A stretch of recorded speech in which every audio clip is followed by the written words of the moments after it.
Sometimes when the credits roll in an RPG, it's hard not to feel a little sad.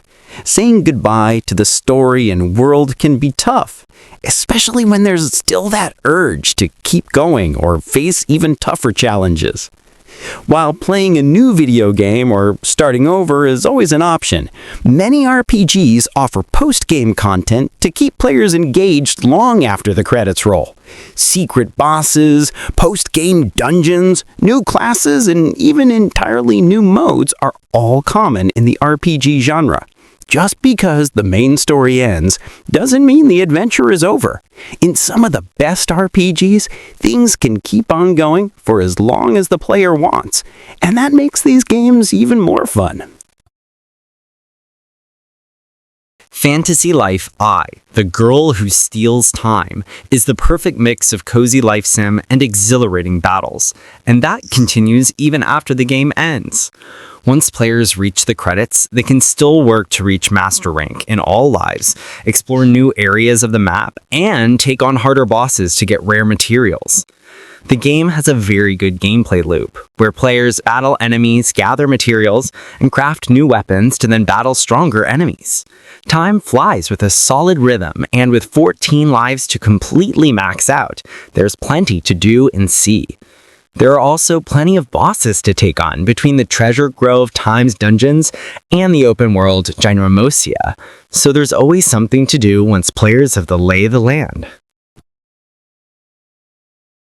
Depending on the game, players have plenty to do in Pokémon once they've beaten the main story. From hunting down post-game legendaries, rematching gym leaders with stronger teams, or exploring new areas, post-game content has been a staple of the series since Gold and Silver included an entire second region. In the most recent games, Scarlet and Violet, players can check in with the main cast and get a few short stories, take on incredibly powerful raids, rematch gym leaders, or spend time shiny hunting or completing the Pokédex. Those who are serious about making use of the Pokémon postgame will start trading their team for competitive battling.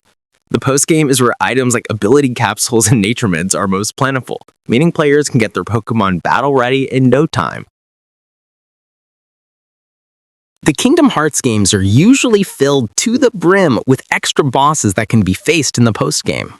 Some are particularly powerful Heartless, or notable Disney and Square Enix characters like the Ice Titan or Cloud. Very often, the final mix versions of games feature special bosses from future titles, like Young Kyrith and Birth by Sleep Final Mix. There's often an area where players can refight powerful recreations of previous bosses, requiring a lot of skill and preparation to take down, especially Data Demix in Kingdom Hearts 2. One of the most infamous post-game bosses was the surprise appearance of Sephiroth in the first Kingdom Hearts, who can be fought in the arena during a platinum match and is one of the toughest bosses in the game.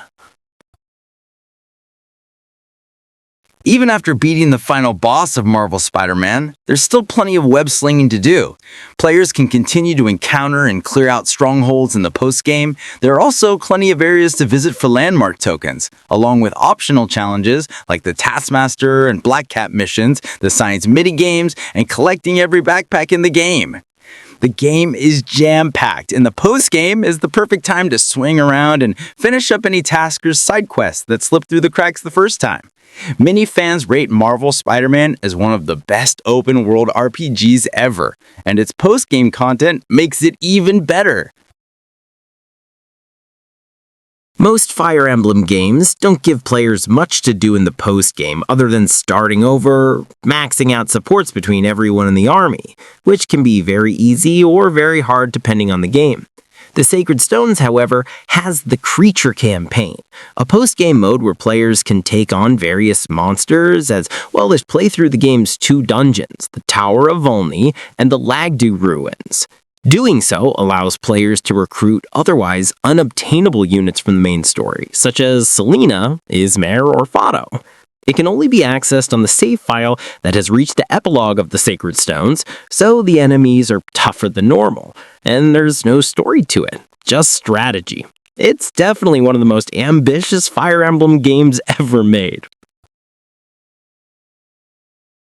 Final Fantasy VII Rebirth, while setting up for the final game in the remake trilogy, also includes different things for Cloud and the party to do in the post-game. By using Chapter Select, players can replay each chapter on hard mode, gaining a boost in EXP and AP, and unlocking collectibles that aren't available during the main story.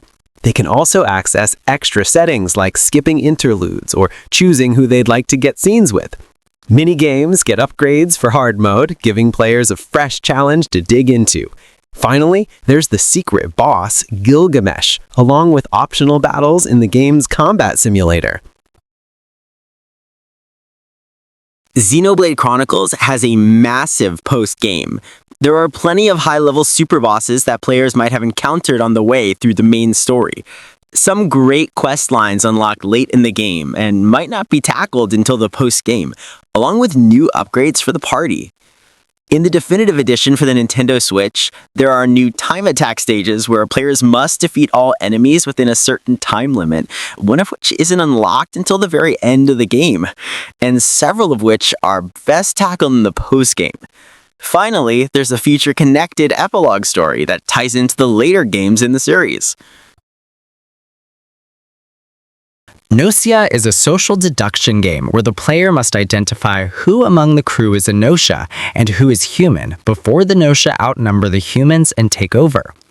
After beating the main story and obtaining the true ending, the player's free to do more runs, this time adjusting the settings as they like, take on the challenge of taking over the entire ship as the only Gnosia, or the reverse. Runs of Gnosia are very short but fun, and due to the roguelike nature, every time a run ends, players earn points that can be spent to improve their stats. Fans of social deduction games who don't want to play online can get a kick out of mastering the game and all the characters' quirks to tell who's Gnosia and who isn't. After beating Yakuza like a dragon, players can open a save file and access the final Millennium Tower, the hardest dungeon in the game. The dungeon locks save points, so it must be cleared in one go, or the run has to be reset. To train up for it, players can finish main story tasks like collecting enemies for the Sujimon Encyclopedia or trying out new jobs for each character to experiment with different builds for the endgame challenges. To unlock those jobs, players can take vocational school exams to increase the number of available roles, especially if that part was skipped during the main story. Side quests can also be completed for rewards or just because they're funny. Finally, the Yakuza games offer a variety of minigames, and Like a Dragon is no exception. Players can take a break from fighting by riding go-karts or running a business. God of War Ragnarok launched with an impressive postgame. From areas that can only be accessed by talking to Ratatoskr after finishing the main story, to side quests and powerful optional bosses, there was plenty to do when the credits rolled.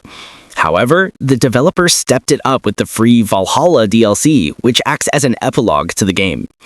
This DLC also adds a unique roguelite mode, with Kratos fighting through different challenges and random bosses to progress through the story. Ragnarok is bursting with content for players to sink their teeth into, and it'll be a long time before they've had their fill.